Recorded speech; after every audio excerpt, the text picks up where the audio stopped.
Hi, I'm Stephen and welcome to Watch Out. On the bench today I've got this Certina Automatic Blue Ribbon Gents wristwatch, probably from the 1970s. This watch actually belongs to a work colleague of mine, and it belonged to his father who died a few years ago, so obviously this watch has a fair bit of sentimental value. It is not running, so we're going to need to do a full overhaul on this watch. So firstly we get this stretchy band off. I'm told that originally it had a leather strap. Now I could not budge the case back, so I had to buy myself this fancy case back opening tool, which is pretty cool actually. And the idea is the plastic bag hopefully will stop it from scratching. But this was on really tight. So unfortunately it did slip at one point, so I think it's put a couple of scratches into the back of the case, but it was really jammed on. And yeah, look at the black coming out. I think you'll find that that's actually the O-ring basically disintegrating. We'll see once we get the case off. There it is, loose now. And let's have a look. Yeah, that O-ring has completely disintegrated. It had actually fused itself to the case. I've never ever seen an O-ring looking like that before. I'd suggest that's probably the original O-ring. But hey, look at that movement. That's encouraging. You can see that the balance is actually free and it actually looks like it's trying to run. So that's an encouraging sign. So let's just get this out of the case. Oh, and that is rust, which is not what you want to see. That indicates that water has got into the movement at some point. I guess that's not too surprising given it looks like the O-ring has not served its function for a very long time. Hopefully there won't be any rust in the actual movement itself. But we've got to remove some of this goop and just free up the movement so that we can actually get it out of the case, which is what we need to do. And there it is, it's out. And gosh, look at that. That dial is absolutely pristine. That dial looks just about as good as the day it was made. So we certainly don't want any accidents to happen to that dial. We'll get the hands safe and sound. They're looking pretty good too. Hands safe and sound into my little membrane protection box. Keeps them nice and safe in there. And once the hands are out of the way, then we can take the dial off.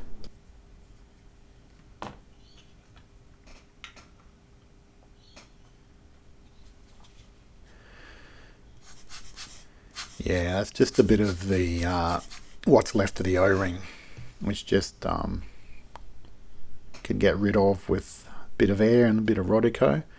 Yeah, see, that just came off just with a bit of Rodico. That is really nice.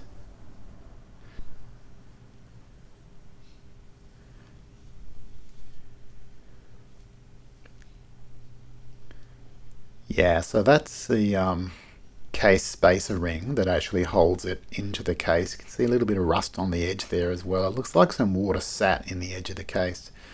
And that allows me to access the dial screws. These are actually what hold the dial on. And the arrangement's a bit unusual in that I've actually got to press it like this just to get the dial to come off with that ring. But as you can see, that is the way that it comes apart. And the dial just looks like a normal dial with a couple of dial feet there. But yeah, it's got that spacing ring that sits it in a very precise position above the movement. And yeah, you can see it does have an up and a down. The up side is the flat side. Alright, so now we need to remove the rotor, and you may have just seen that on the rotor itself it said 26-251, I think it was. That's the caliber number. Usually you'd find the caliber number underneath the balance, but it's not there, it's on the rotor. So 26-251, I believe that this was the most common movement that Certina made. Certina still exists as a company, by the way, and this was their own movement that they put into their own watch. So what I'm doing now is I'm beginning to remove the calendar works. This is the works that rotates the date wheel that you can see. And we've got this big shiny silver plate. This is what actually holds in place the date wheel. So we need to remove this plate. And once this is out of the way, just looking underneath it, sometimes there's sneaky parts that are underneath and you just need to check. So now we can actually remove the date wheel, but just before I do, I want to just make sure I understand how this works. Look at that brass wheel on the right hand side. There is a wheel inside the wheel, and you look at the little wheel, it is rotating, and see the tab? The tab is about to grab, there we go, and push along the date wheel. I have never ever seen anything like that. That is like, who thinks these things up? That's just unbelievable. Like an inside wheel that rotates as the other wheel rotates, just like a satellite.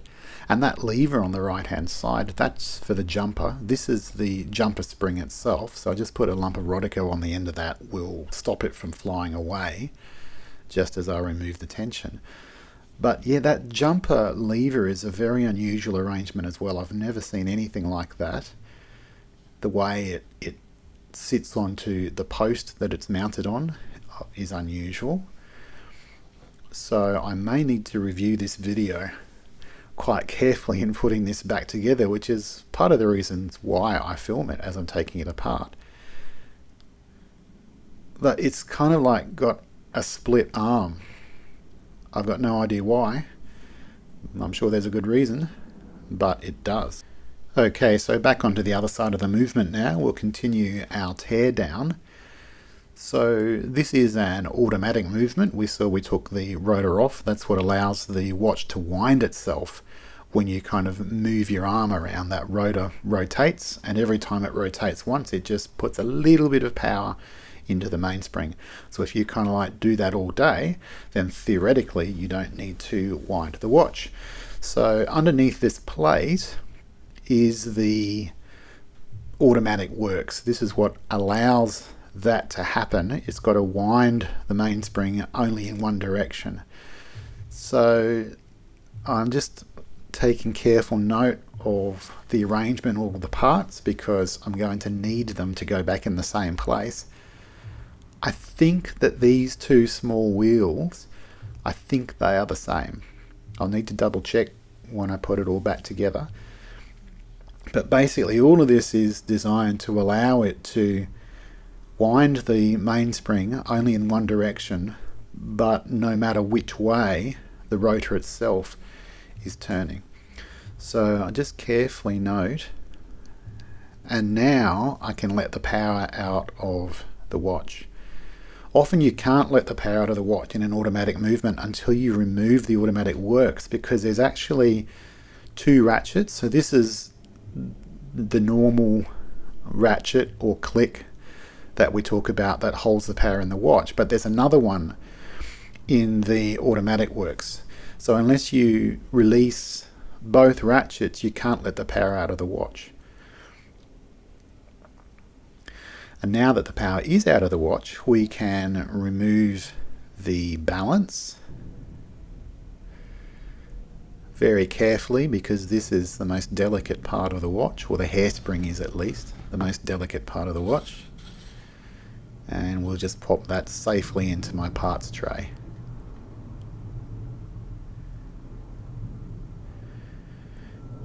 Now you probably can't see it, but there is a fiber wrapped around the spring,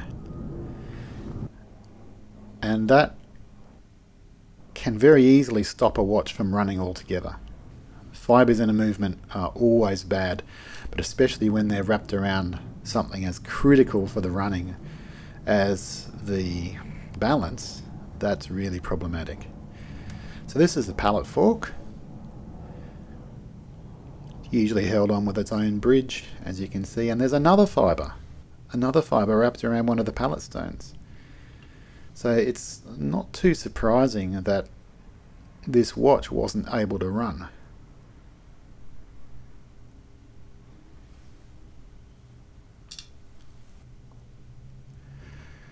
Okay, so now we have the crown wheel, and we know this is reverse thread, so in this case it's righty-loosey rather than righty-tighty, because it's got those 3 stripes across the top of the head.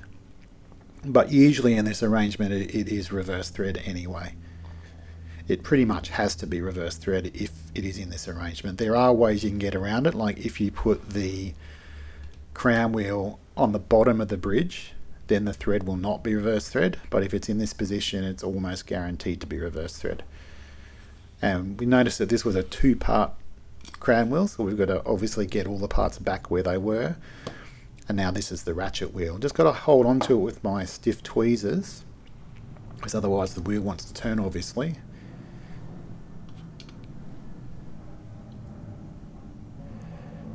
And out comes the ratchet wheel. So this is the click. This is what actually holds the power in the mainspring. And here's another one of those pesky springs that likes to just go flying across the room. And I'm sick and tired of climbing around on the floor looking for them, so more Rodico, hold it in place. There we go, it's now loose, not compressed. We can just pick it up and put it away.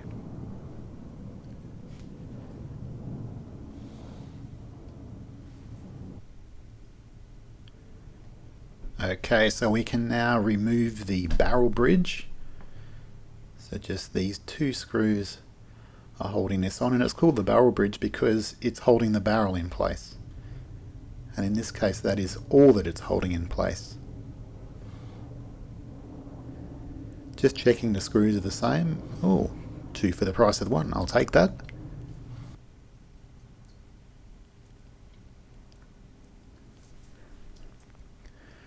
And off the barrel bridge comes.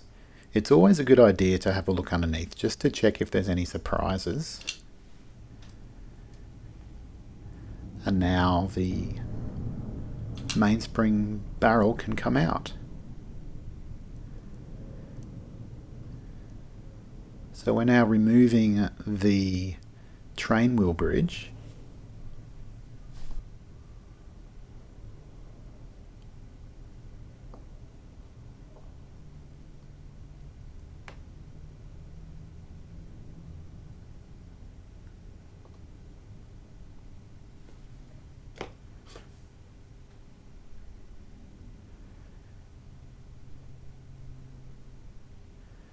Again, I'm just going to check that the screws are all the same. Usually they are, but it's a good idea not to assume things. You can get caught.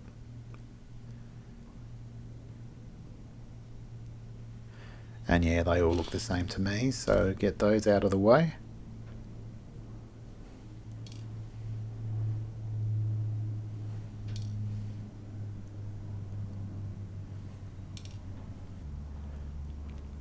And then we can just prise up the bridge until it's loose, like so. And now we can get that out of the way, which will allow us to access the train of wheels.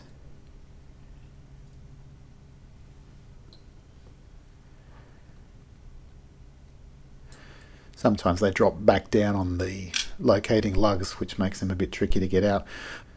Okay, this is the 4th wheel, and it will rotate once every 60 seconds, which makes it a really good wheel to put the second hand on.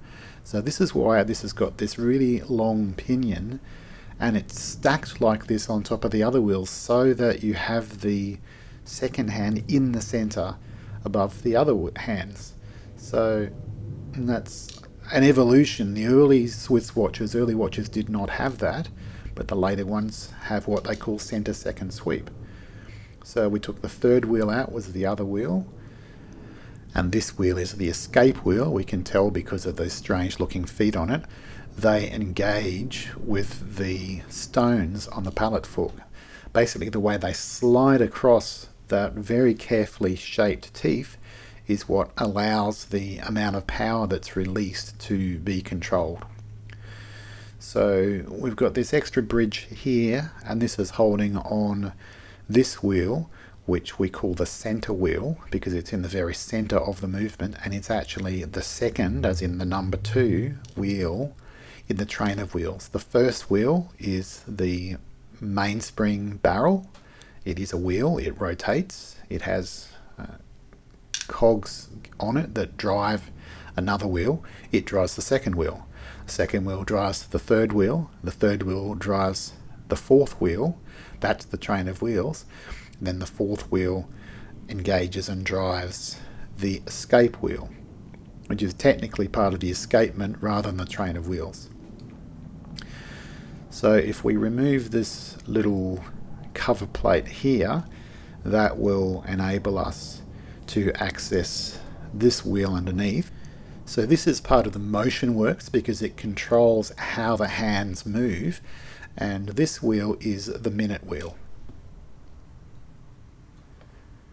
We took the hour wheel off at the very beginning of the teardown. So we've got this little intermediate wheel. This is what connects the crown and stem through to the motion works, hence allowing you to set the time. A watch would be pretty useless if you couldn't set the time right. Usually there's a little chamfer, and I'm pretty sure, yes there is. If you look on the right hand side, there's a little chamfer. The chamfer goes down. It has to go back in the same way. So it's always important to check these things as you're pulling the movement apart, so you don't have to guess when you're putting it back together. As you get more experienced, you get more used to where things go and how things go, but they're never ever the same from movement to movement. There are always little differences. So you've always got to be careful. Okay, there's another spring. This is called the yoke spring because it pushes that lever. It's called the yoke. Yoke spring pushes that lever, and again, it's very unusual shaped. I've never seen a yoke spring quite shaped like that. But there we go. Ooh, jumped away. That's the yoke. This is the setting lever, and I like this is one of the more modern arrangements where there's not actually a screw that holds the setting lever in place, because it's such an absolute nuisance to get that screw back in place. So don't have to, it just sits in place. And we're almost there. We can now remove the cannon pinion with my special cannon pinion removal tool. You can see that the center wheel fell out as soon as I took the cannon pinion off. So put that away, and we can put the center wheel away as well. And now we can disassemble the mainspring barrel. So we just pop the lid off like so. So the lid is in the bottom of the barrel. There's a fibre in there. This is looking really, really dry though. Do you see what I don't see? Like there's basically no grease or oil in there. It's all dried up. Look on the outside where it looks kind of a bit crusty there. I think that's dried up grease. So I've got to be honest, I'm really not surprised that this watch does not run at all. The other thing I noticed in taking it out of the case is I could not see any watchmaker's marks in the case at all. That is very, very unusual. Now, I don't like watchmaker's marks. I'd never put them in there myself. Yeah, look at that dried up caked grease. But I don't think this watch has been serviced. Or if it has been serviced, it's a very, very, very long time ago. So this watch is desperately crying out for an overhaul. We will give her an overhaul. We will give her some love, but most especially we'll give her some oil and grease in all of the right places, because that is what she desperately needs. But the next thing that we'll need to do is give her a really good clean.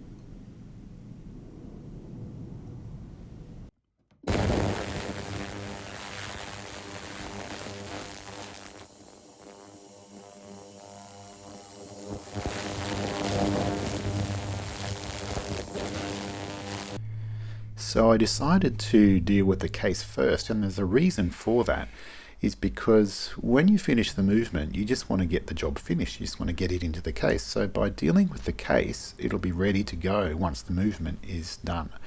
So there were a few problems you may recall.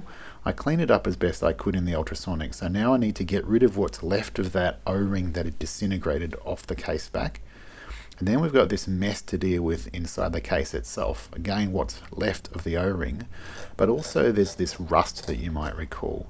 So it's just surface rust, but it's got to come off the brass. So I'm using my pick here just to scrape it out as best I can.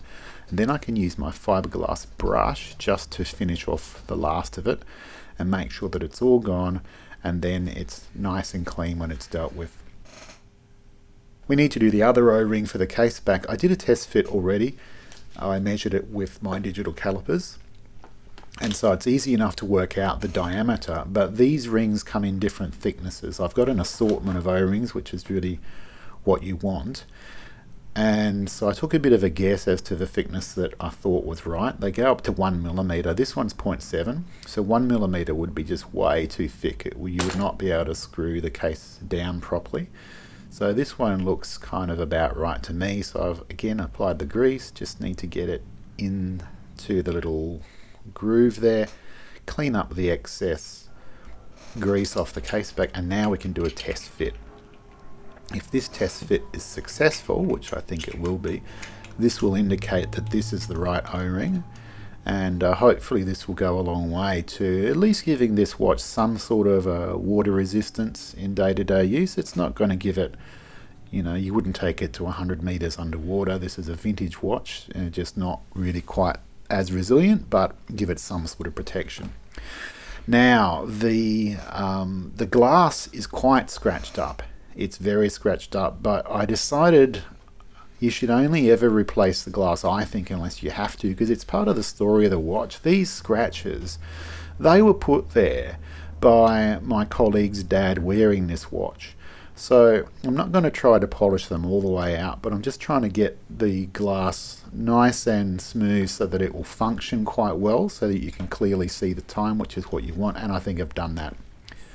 Now this is the case spacer ring, and this is just where that bad rust was. So there's a bit of rust from the case clamp. This has got to come out, so scrape it off again with my probe, and then just clean up the last of it with a bit of alcohol, and then just a final polish with my fiberglass brush, so that rust is now all gone.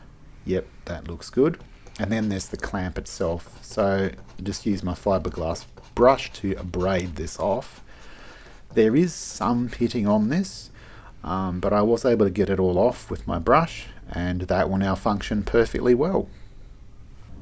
So we just need to load our parts into the cleaning baskets now. I still like to keep parts grouped by function. It makes it a lot easier, I think, to put them together, mainly because of the screws. I can work out what most of the other parts are, but the screws can be sometimes a little bit tricky just to work out exactly where they're going. So while I'm loading these parts in, just want to point out to you that I do have a Patreon. If you want to support these videos, this kind of content, I'm really thankful to your support over at Patreon, patreon.com/AudioNautica, where you can support both of my channels, this channel Watch Out and my other channel Audio Nautica.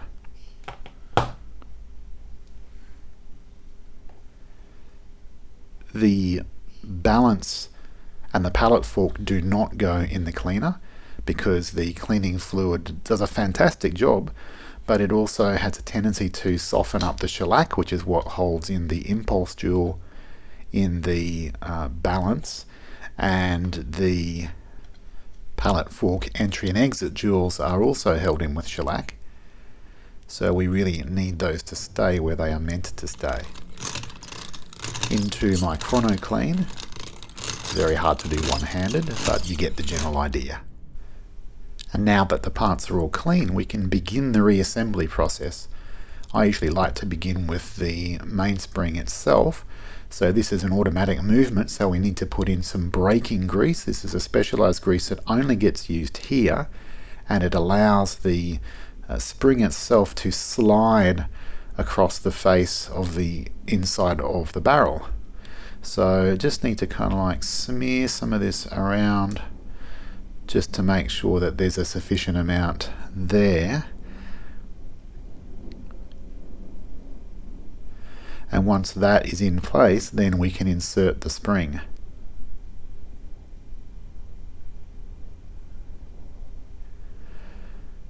Now you might recall that the grease on the original spring was very, very dried up, and I don't know how long it had been like that, so I decided to fit a new spring. I've only ever done this once before, installing a new spring. I'm not really sure, to be honest, how I'm supposed to do this. It's really fiddly. I feel like I need 4 hands, and that's not how to do it. So I actually bought some Virgin mainspring winders. However, they're around the wrong way. I bought right-handed ones.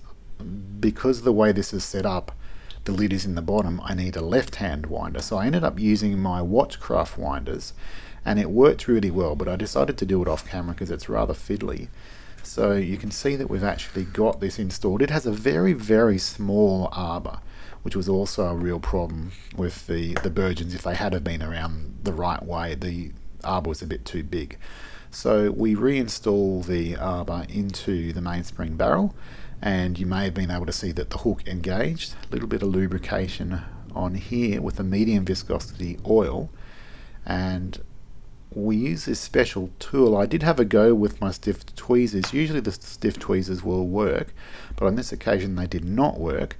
So I got this little tool which allows me to put even force all the way around and reinstall the lid. And just a little medium viscosity oil here. So I'm now going to oil this jewel. This is the bottom jewel for the balance pivot. And these are a 2-part jewel, so they have a cap and then a bottom part. Put that into the one dip and give it a good swirl around the one dip. The one dip is specially designed for cleaning stones like these, also for cleaning hairsprings. So I cleaned the balance and the pallet fork in the one dip as well. And once I'm certain that the jewel is absolutely spotlessly clean, I want to get a single drop of oil onto it like this. And then I need to very carefully place the other part onto the cap jewel like so. And this time I'm using my curved tweezers, so I shout out to Mike who suggested to this. It seems to work really well actually. I found it a lot easier also to pick up the assembled part using these curved tweezers. So we just need to reset it now, and found a fibre tangled up in the spring, so get rid of that. And now we just reseat the spring and engage it into the little slots, and that part is now oiled and reinstalled. That means that we can now move on to the reassembly proper. So I'm going to install the train of wheels first. So this is the center wheel, which is actually the second wheel in the train. And it's very common in movements that have a center second sweep that there'll be a bridge just for this wheel, because the fourth wheel, which has the second hand attached to it, will sit on top of it concentrically. So we need to get this bridge installed. I put some of the medium viscosity oil onto the wheel itself before installing the bridge, and we just get it in place. Very, very finely precisioned. It needs to be, so everything goes in exactly the right place.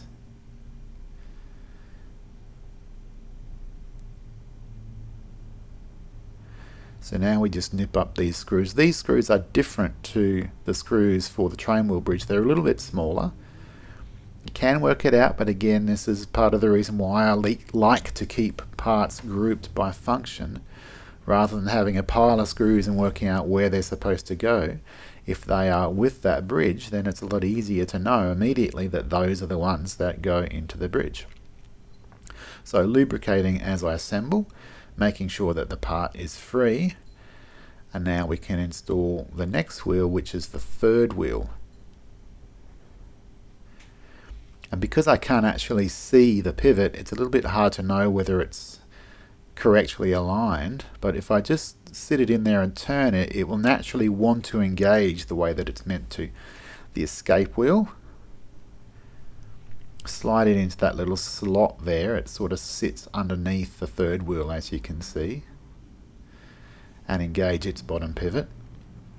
And now this is the fourth wheel, and that long pivot, the second hand is going to sit on that, and a little bit of the lightest viscosity oil, because this is where this is going to sit inside of the second wheel. So now it is literally going through the center wheel, or the second wheel on the train, but it's usually called the center wheel. Just push that down until it engages. And the escape wheel tends to want to flop around the most. So if I line it up as best I can, it gives myself the best chance that when I put the train wheel bridge in place, laying it down carefully like this, that everything will align.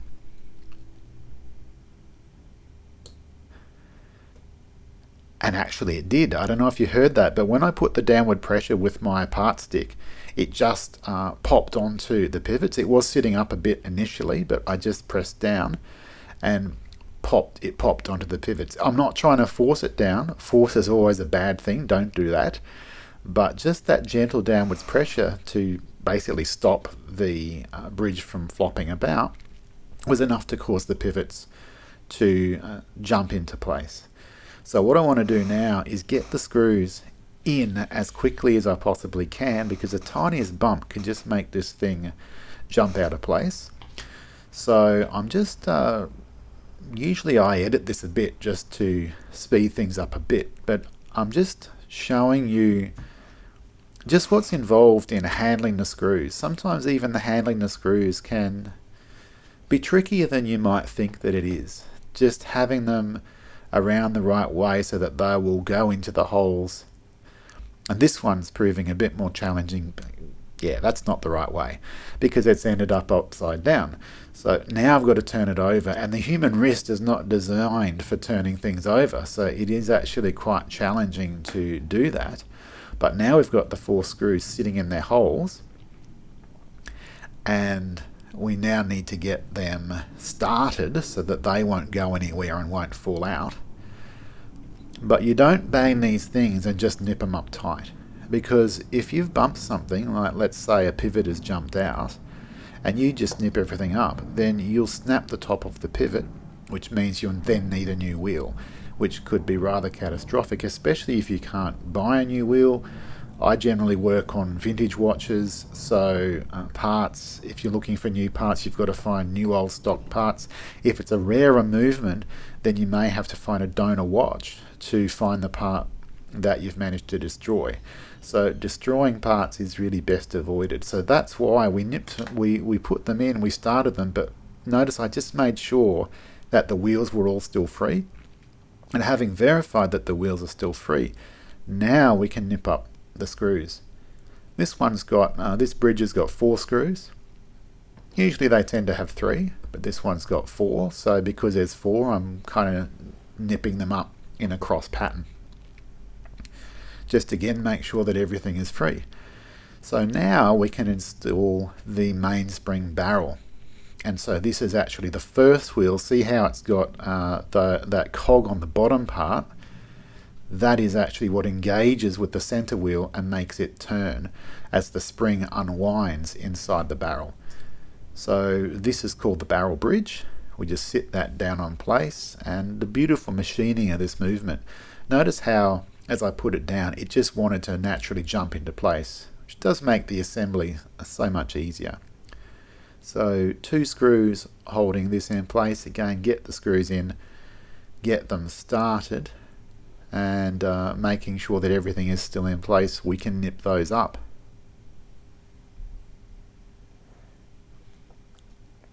So at this point I like to make sure that everything is aligned. Most movements, or many movements, has usually a little slot in the side where you can actually access the bottom of the wheel with a screwdriver, but this movement there isn't. So I'm just having to do this just to rotate the mainspring barrel to make sure that all the wheels are turning and are engaged properly, and you can see that they are. So now we can add some lubrication now that we've got all of the wheels for the train of wheels installed. Medium viscosity oil for the top of the mainspring barrel, and notice how when I rotate it, notice how the bearing just drinks up the oil. That's what we want it to do. So this is the fourth wheel, so the lightest viscosity oil for the fourth wheel. This is the escape wheel, again the lightest viscosity oil. And now medium viscosity oil, this is the third wheel. There we go. Just rotate the wheels a bit just to make them drink it up. And now the underside of the movement, I tend not to actually flip the movement over in the holder. I just do it like this. I guess I'm being a bit lazy, but anyway. That's the underside of the mainspring barrel. So I just want to turn this just to get it to absorb the oil into the bearing. And you can see that it's actually drunk up the oil, which is what we want.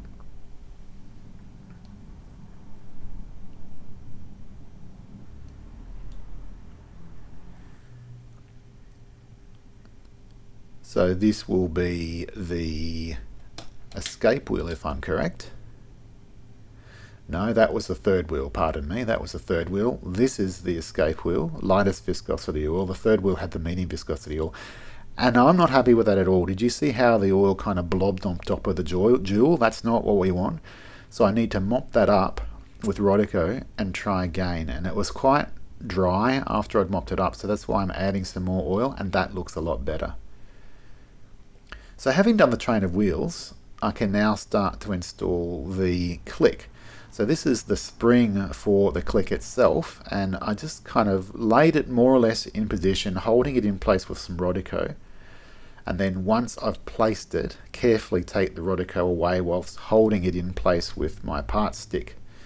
And I generally like to get the ratchet wheel on as quickly as I possibly can, because the ratchet wheel makes it impossible for that spring to go flying, and it is just so easy. For whatever reason you bump it or the spring goes flying across the room and you spend the next 2 hours crawling around on the floor. So we get this screw in, which is the screw for the ratchet wheel, and once this is in place, then that spring can't go anywhere.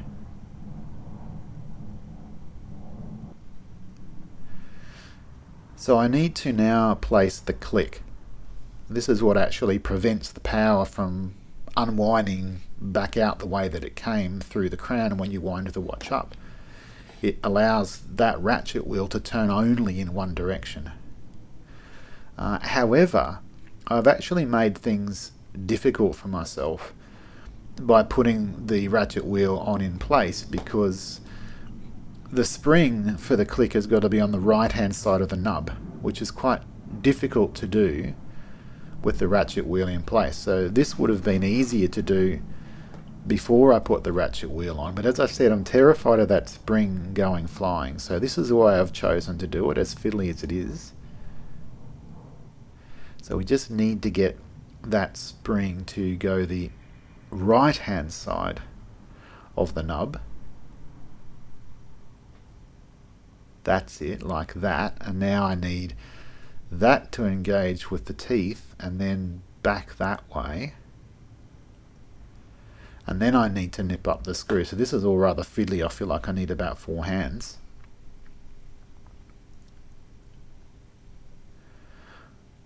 Oh, now that I've done that, you know what I've forgotten to do?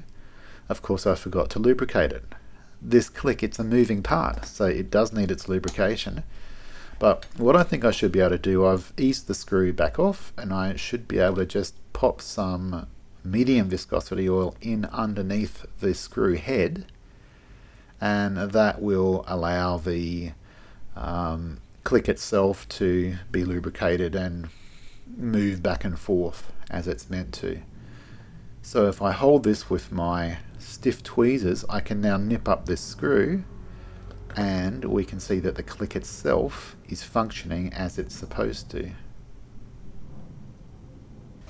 So now moving to the other side of the movement, we can install the cannon pinion. It's a friction fit, so it's going to need some of this blue grease that will allow it to slide, and it just goes on like this with some force. It's got to go all the way down.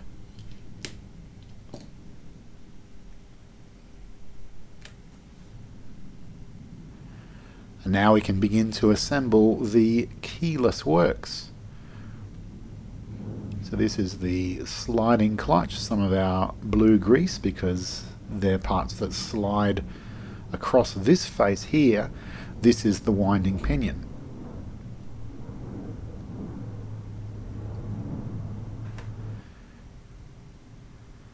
So that just drops into there. Now the sliding clutch drops into here with those two faces against one another. And so now we can put the crown and stem in. The crown is going to need to be replaced, but I'm still waiting for a new one to arrive, so for the moment I'll just use the old one.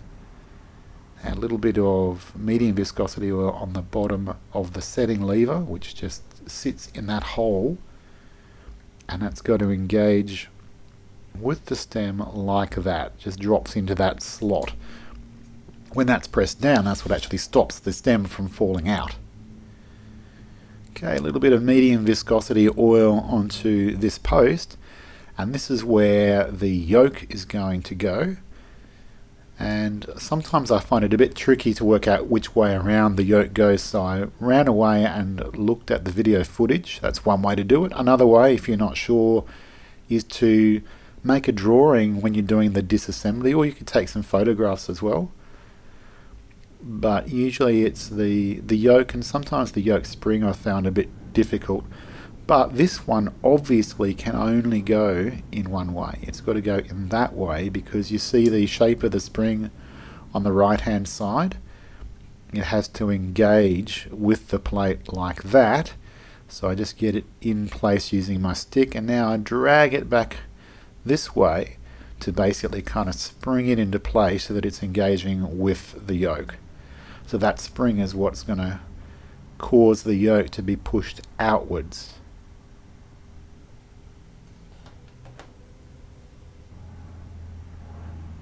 And I like to get this plate on. Now this is actually the setting lever spring, which doubles as a cover plate, and it stops parts from flying away. That spring, if for whatever reason, just even as I'm moving the keyless works back and forth, if it isn't quite seated properly, or for whatever reason, it could just go flying, and that would be really, really bad. So we just need to get this plate into place. And this is actually the largest setting lever spring that I've ever seen.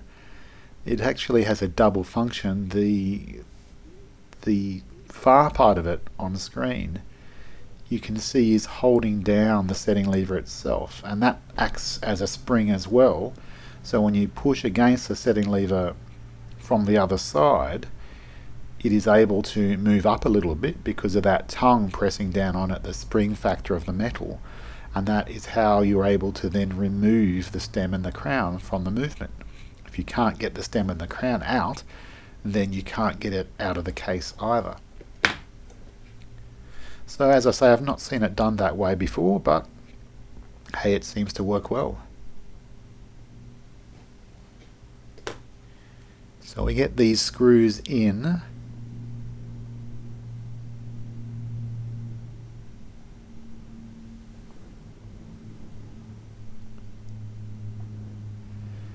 Sometimes they can be a little bit tricky to handle, but once they're started they won't go anywhere.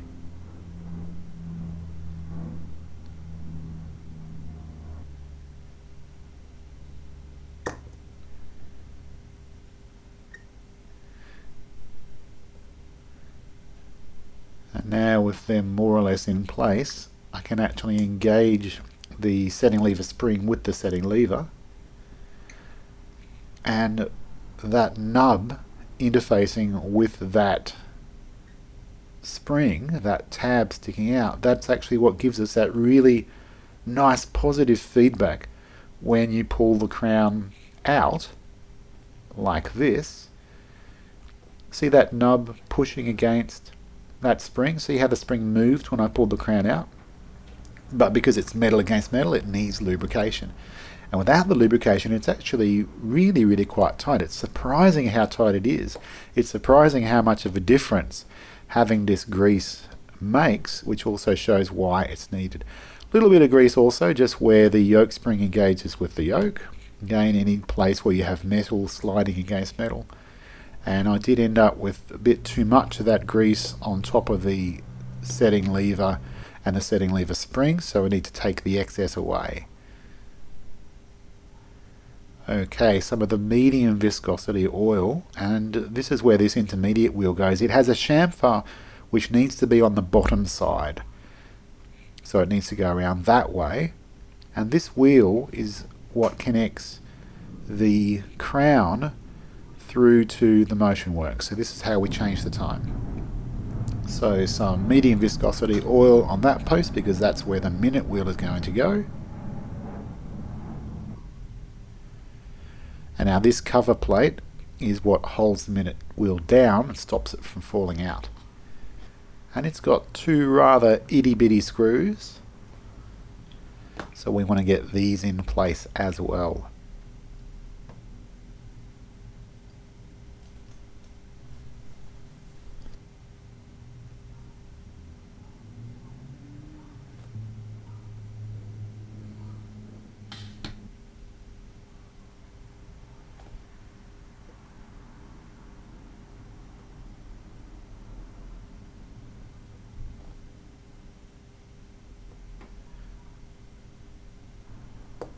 So now we can see when I pull the crown out, it engages with the motion works.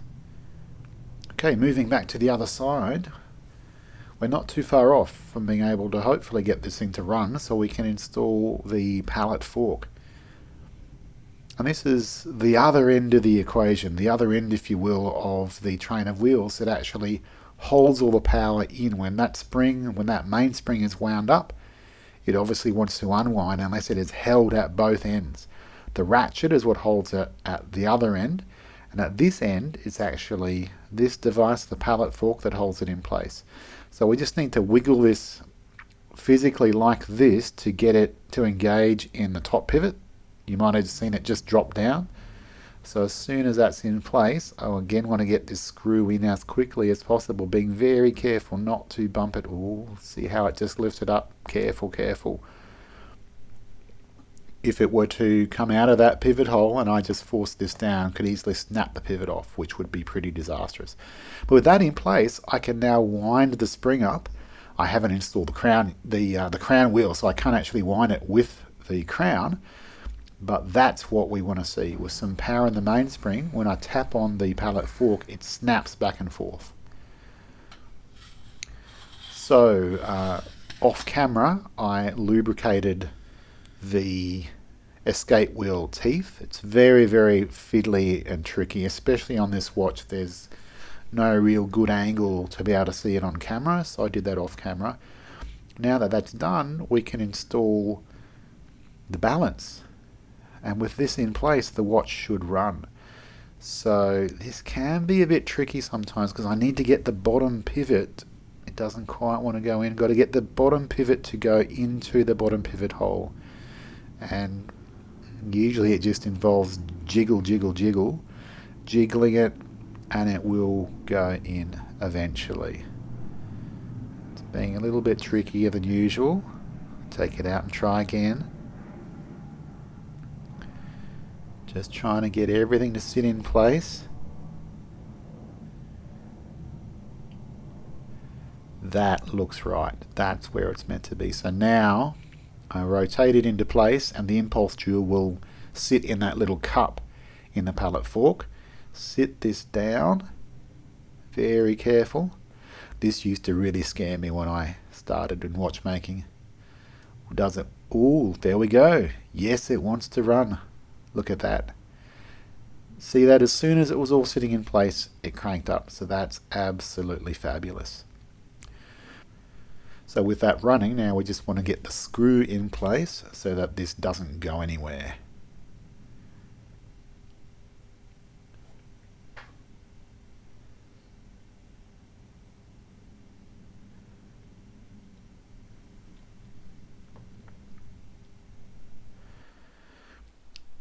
So this watch is fully lubricated except for this top jewel on the balance.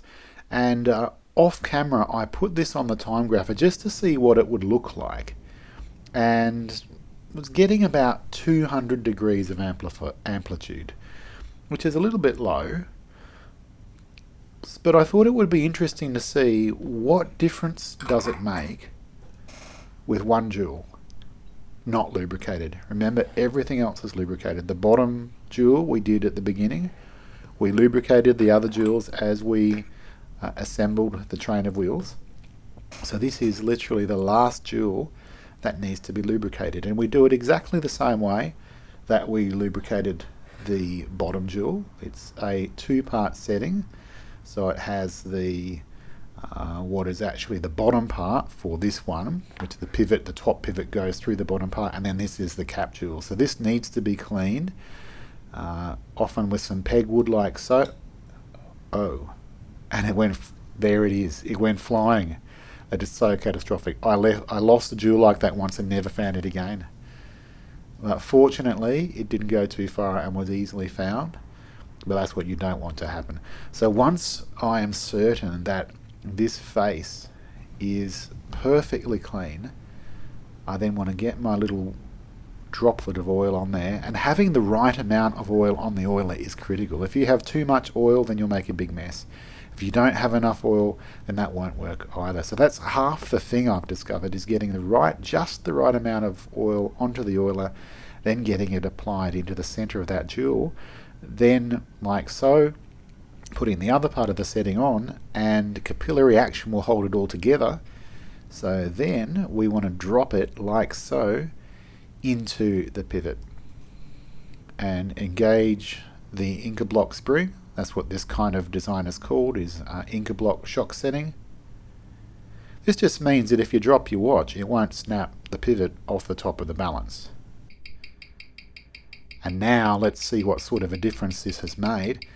And look at that. Now this is after regulation admittedly, but 270 degrees, basically no beat error, rate minus to 0 seconds a day. That is absolutely fabulous. I am surprised by the difference oiling one jewel made. Continuing on with the reassembly now, we can move to the automatic works. These wheels need to be lubricated.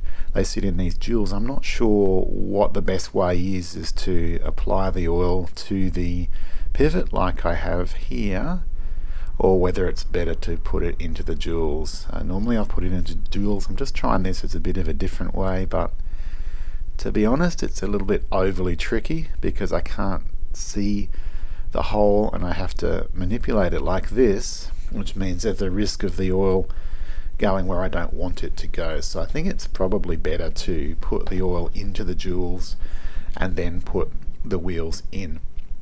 Now if you look carefully, you'll notice that these automatic works don't actually have a separate click like a couple of the other movements I've worked on do, but it's got those two small wheels. Those two small wheels, both of them will only turn in one direction. So that's what the click is intended to do, is to allow the wheel only to turn in one direction and not the other direction. Well, that's done with this little internal cog. So when I took the movement apart, they came out as one piece because of the dried up oil and gum and so on held it all together. But when I put them in the cleaner, they came apart as two pieces. So I've lubricated those using some Lubetta, and as you can see, all the wheels are now sitting in place, and so we put this bridge on top of those wheels for the motion works, and it just needed a bit of manipulation till it sat down. And once again, we want to get the screws in place as soon as possible so that nothing jumps out of place.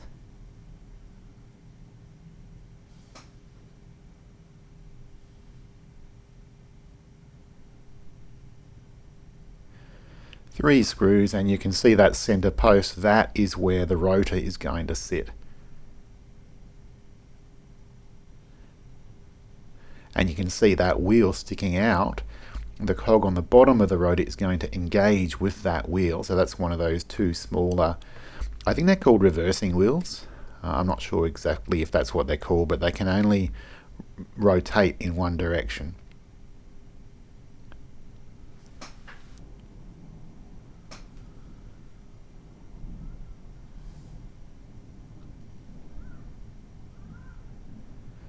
Okay, so now we need to lubricate the top pivots of these motion works.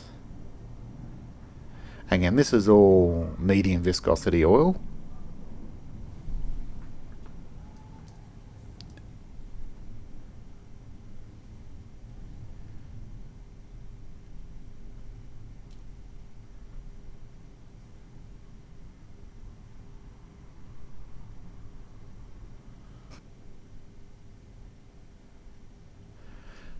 And now we can put in place the crown wheel. Now when I did the disassembly, I took this wheel off after I'd removed the automatic works. To be honest, it probably would have been better, I think, to put it back in place in the same order that I took it out, because it's a little bit tricky to get it underneath this bridge for the automatic works. But anyway, we'll get it in there. It's a two-part wheel, you might recall, so the bottom wheel rotates and the top wheel does not.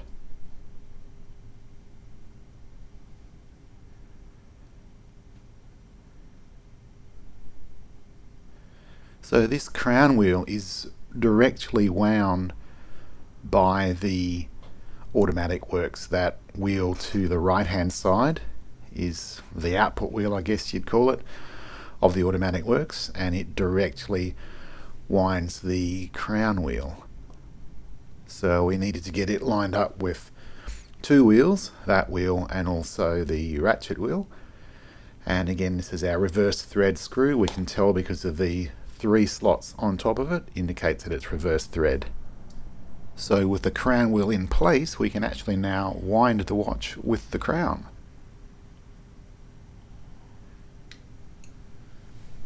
So now over to the dial side. This is that interesting wheel that had the satellite wheel. So because it has a moving part, it doesn't really come apart. It needs to go in the lubetta just to make sure that it's all properly lubricated, blow off the excess, and then this actually sits down on a post as well, so we just need a bit of lubrication for the post. And here's this really interesting jumper arm. It's all a bit odd, but it's got this nub and it sits underneath the wheel, and there's like a track or a guide in the wheel. I'm not quite sure how it works, but I do know if it isn't lined up properly, then this will not work the way that it's meant to. So yeah, we just need that to sort of sit there. Then this part here rotates on that post, and then the hour wheel goes in place, and then with that all lined up, that then connects everything through. So now I should actually, yeah, so that's what's supposed to happen now with the crown in hand setting movement. When I rotate the crown, all of those wheels rotate, including that strange satellite wheel. So we just need to get this spring in place using the non-flying away technique. And with that in place and lots of fiddling around to trying to get everything lined up, we can actually now fit the date wheel. And hey, this is starting to look like a watch, isn't that great? And when I'm satisfied that it's all in the right place, this plate goes down.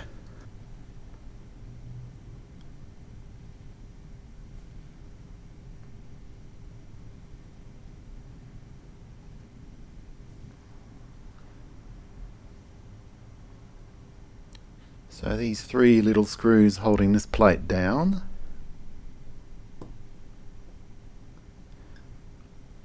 And this is all what holds the date ring in place. Get that one pointing the right way.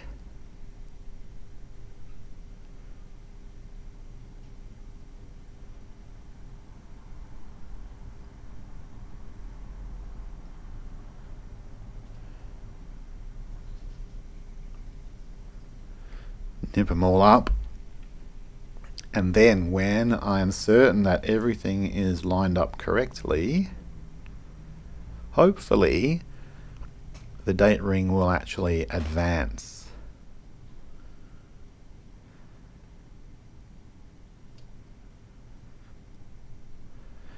They normally only advance one way, forwards. You can't wind them backwards. There's no quick set mechanism as such, but then it occurred to me that this is actually how you quick set it. Look at that. 15. Wind it back, wind it forward. 16. So yeah, that's how we quick set it, which is pretty cool. Okay, so now we're really getting towards the business end of this assembly. We can put the dial on. So the dial washer is that little crinkle brass washer. It's very easy to forget actually, which is really annoying. I've done it once or twice myself. And then we've got this spacer ring, which I've not seen before, but I actually really like the idea of this spacer ring because it leaves you in no doubt whatsoever as to whether the dial is seated correctly. If you don't have that spacer ring, sometimes you're just not quite sure if it's right. So seat it over the holes for the dial feet, and I just kind of jiggle it until it wants to jump down into place. There we go, there it is there. So we've still got a few little bits of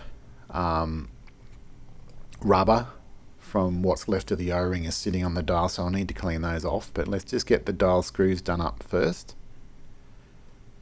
This will hold it all in place and stop it from going anywhere. And now just a bit of the old Rodico, and we can just mop up these little black bits of rubber that are sitting on the dial. And now we need to find the exact position. Here we go. Click. The exact position that the date changes over, because that is 12 midnight.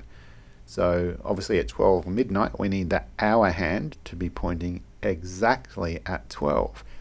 And we need the minute hand to be pointing exactly at 12.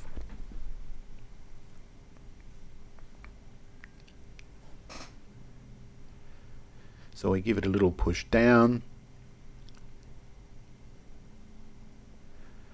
with the hand pusher tool, and we find the spot again, check that it's clicking over. Yeah, see that quick set again, wind it back and forth, quick set, advance the date. And it's not quite exactly aligned. It's very difficult to do with that hand tool, so just holding the crown so that the motion works don't move, I can actually give the hand a little bit of a push, and that is better. That's what we want. Okay, so that means now we can put the second hand on, and remember again, this is literally sitting on the end of the pinion for the fourth wheel. However, notice that now the minute hand is not quite sitting down, and so that means when the second hand comes around, it's going to jam. There, it stopped. So this is one of the problems with using those hand press tools. So we just need to give this a little bit of a push down. That's looking better, just a little bit too far. We want it to be as close to horizontal as we can get it. That looks good. And now we just rotate the hands around just to make sure that there's no point where they foul against one another, because again that will stop the watch, and this is looking pretty good.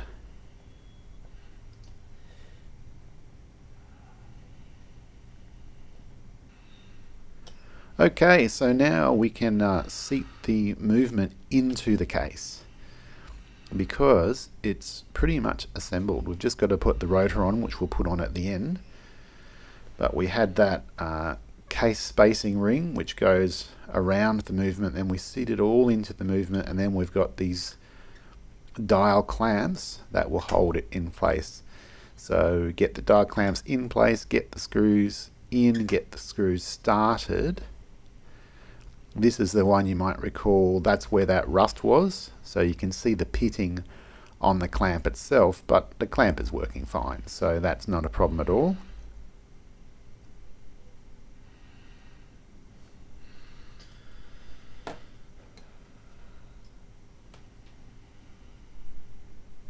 Get the other screws started.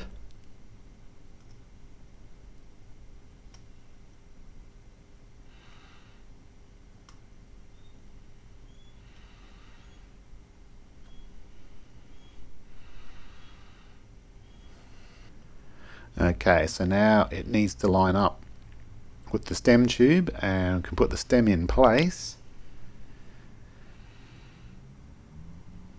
Get rid of that hair that's caught around there, don't like that. And there's the point that we pressed down on to enable it to go in. And now we can tighten up these case clamps.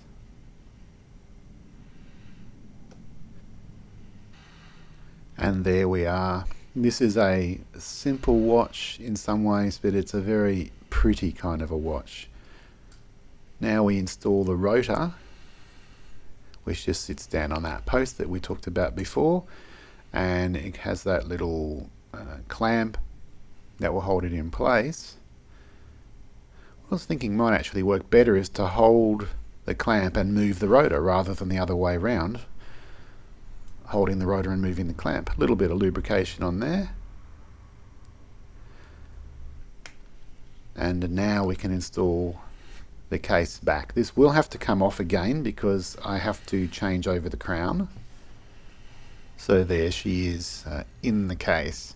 Now if you've been paying very careful attention, you will have noticed that the movement was actually not sitting in the case correctly.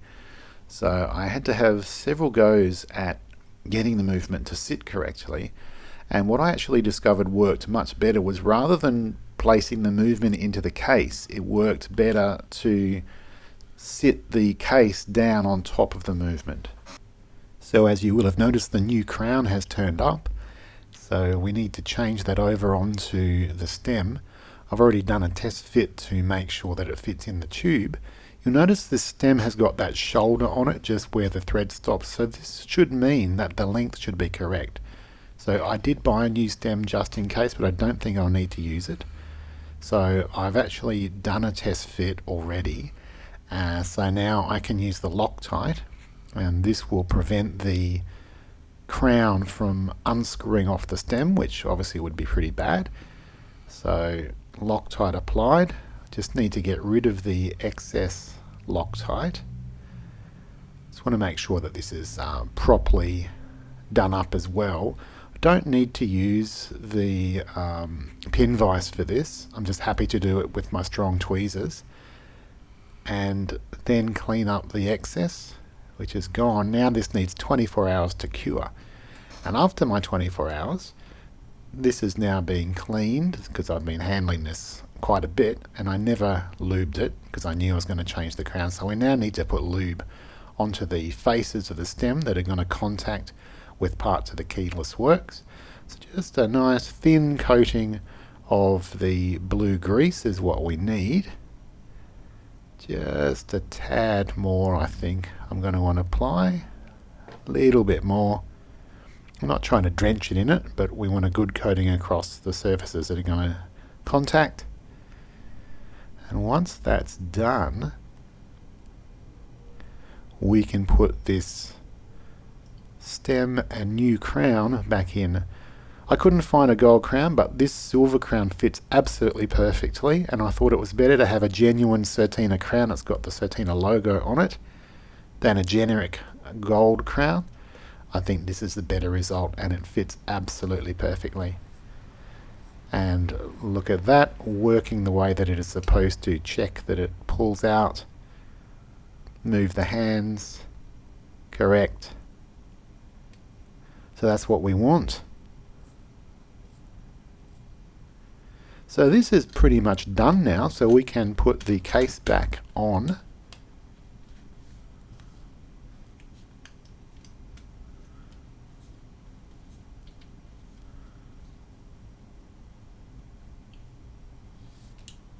I'll just nip it up with my tool, because hopefully this isn't coming off anytime soon. And now we've got the strap back on. I'm not quite sure just what the owner wanted to do with the strap, so I've put the old one back on, and this is done, ready to go. Thank you so much for coming along with me with this heirloom watch, this Certina Automatic. Please like and subscribe to my channel. I'd love to read your comments down below. And don't forget to watch out. I'll see you on the next video. Bye for now.